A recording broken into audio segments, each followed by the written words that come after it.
All right, Todd Gilliland, thank you for joining us. I assume you're still riding a high from Saturday's big win. How have these last couple days been? Yeah, they've been awesome. Really just soaking it all in.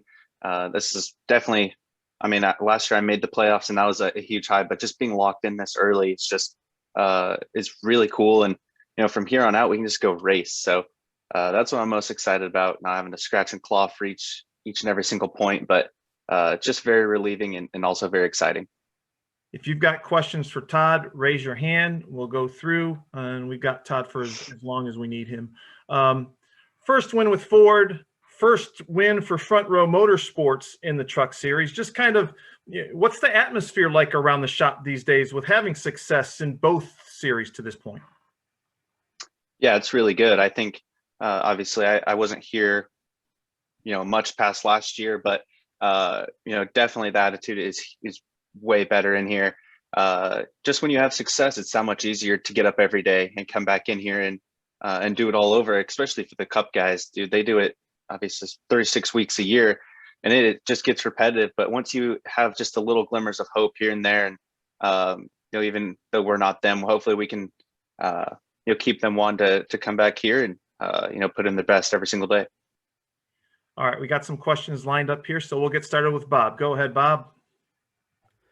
Yeah, Todd, does having the win allow you to experiment at all? And with the truck schedule being so, you're not racing as much over, after these next few weeks, in the second half of the year, how much more time does that give you guys to potentially work on things or make a major change in trucks? Yeah, I think it's huge, especially with no practice. We're actually getting spoiled. Probably 2 or 3 of our next few races have practice, so that might not be as big of an advantage. But hopefully once we get past this and we're just back to racing every single week, we can experiment on some stuff, maybe looking forward to a track that might be similar in the playoffs. I think you hear a lot of people say that, but it really is a big advantage I'm feeling just right now, being able to try stuff and really just not having that exaggerated amount of pressure come the cutoff line of the regular season. Thank you. Thank you, Bob. Dustin Long, NBC Sports. Go ahead, Mr. Long. Thanks. Hey, Todd, a couple things. As Bob alluded to, with the way the schedule is later on, late June to when the playoffs start, you guys only have 2 races in about a 2-month period. Obviously, I know there's the sim stuff, iRacing, but when you look at the limited number of races, what will you do to kind of sharpen your skills? Is there anything else that you'll try to get into, especially this summer, even if it's a late model car or something, just to kind of keep that race mentality or the reflexes and things like that up? Yeah, I definitely think we'll do a lot of iRacing and sim work, like you said, but we haven't really talked about too much other racing outside the Truck Series. I know just at DGR, David Gilliland Racing, there's always racing going on. So I'm sure I'll probably go hang out with them some weekends. But as of right now, we haven't talked about me driving anything else. And obviously, too, the Cup cars here, I'm sure I'll just continue to watch and just try and learn from those guys as much as I can. Also, can you give me a sense of perspective? I'm curious in the sense of, everybody's always looking for the next young talent. And when somebody has success, the public, the media, everybody want to anoint that person the next hot shoe. And then when it doesn't go as well, it's like you get all these questions. I mean, it's a lot of things as somebody who's young going through just trying to learn the process. Obviously, I don't think anything's going to change. So this is probably how it's going to be for, future drivers as well. But can you give me a perspective of what that's like and how you learn to handle something like that, being anointed so good, and then when things don't go well, the questions as you're going through your mind and trying to figure things out? Yeah, that's a huge thing. And obviously I think every up and coming driver, like you said, goes through it. I've definitely been through it. It seems like you win a few races and you're on top of the world, and then 2 or 3 so months go by and then you're just not being talked about, and it's the next guy up. But I think just looking back and even nowadays, there's so many super young guys that are being put out there as the next big thing. But even when I was younger, like you're still so unproven. There's still so much racing to go in your career. I feel like I've matured leaps and bounds since I came into the truck series, and people were saying great things about me when I came in, but I feel like I'm 10 times better than I was back then. So I think it's all situational. I think you just got to really take the best of every opportunity, but it definitely is hard going through, like I said, one day you're on top of the world, and then the next, you're kind of just pushed to the side. But it's definitely all good attention, and I think you just can't let yourself get too high and too low.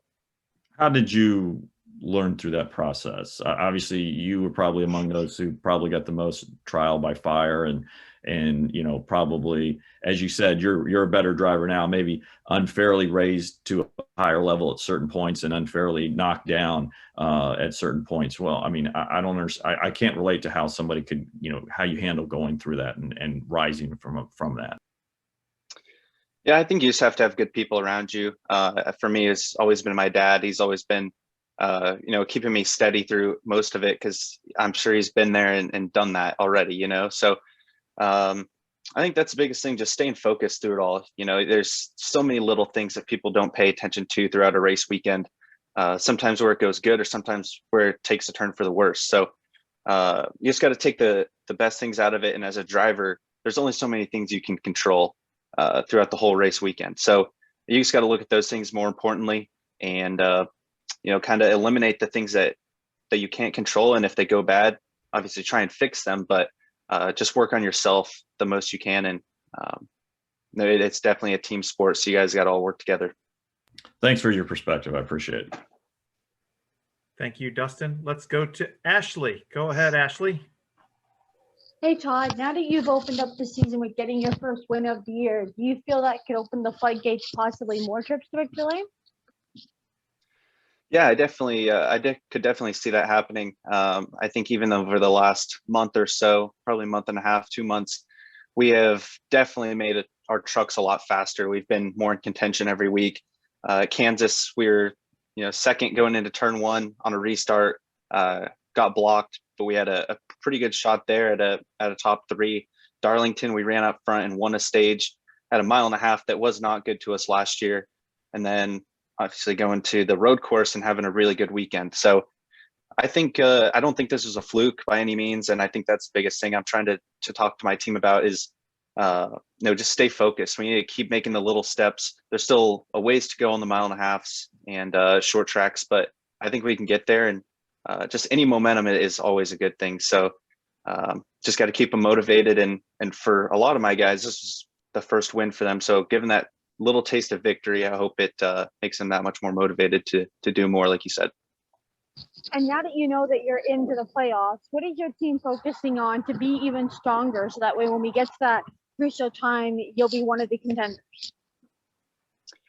Yeah, I think that's also something I've learned just being in one of the top 3 series, is that the seasons are long. Even ours are, short and they go fast, but you got to be your best come the playoffs. And you just really can't get impatient with any of that. Just trust the process to be your best when you get there. And like I said, there's still a lot more steps we can take. And I'm really hoping we can just, take one step every weekend. We don't need to make any more big jumps.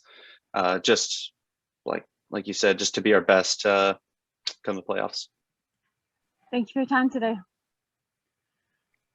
All right, Ashley, thank you. Let's go to Jeff. You're up, Jeff. Thanks, Dan. Hey, Todd, thank you for joining us today. Earlier, you mentioned little victories that, peppered the road before you got to this big win on Saturday. So I was hoping you could elaborate on what some of those little victories were, especially working with a team like FRM. Yeah, for me, I think really our first small victory came at Richmond. It was our first race where we were really competitive and ran in the top 5 or the top 10 at least, definitely all day. And we ended up finishing 4th, I believe. So, or 6th, I don't know, somewhere around there. But just running up there all day, that was our first race of actually being in the game. And, for the races before that at Atlanta and Vegas, we were, 15th to 20th, and we were just out to lunch. So just being able to be in the game, being 1 or 2 changes away when you start the race instead of, maybe the whole package is just wrong. So from there on, we've been, more consistent every week. Like I said, Kansas was a way better 1.5 miles for us. And then Darlington was another step better. I think a stage win is hard to get. So that was actually probably bigger than a small victory for us. That was, a pretty big one for our team. And I'd like just all those things definitely just add up. Appreciate your time and insight. Thank you. Thank you, Jeff. I know we had a couple people join late. If anyone else has a question, raise your hand. Otherwise, we will let Todd go. Going once. Going twice. Todd showing off an impressive hat collection behind you. Very nice. Looks good. Is that trophy anywhere around from Saturday? Is that like off to the side that we just can't see? Yeah, it's actually in the main shop. We're going to have a team lunch, team victory lunch right now. So we're at lunchtime. So it's got the case of money, which is fake, sadly, but got the trophy and the checkered flag. It's awesome out there. All the guys are taking pictures by it. And I'm at the shop. So I need to grab one of those hats. The Trip, that's a cool one. Well, enjoy your celebration. And thanks for joining us today. And best of luck this weekend in Charlotte. Thank you guys very much.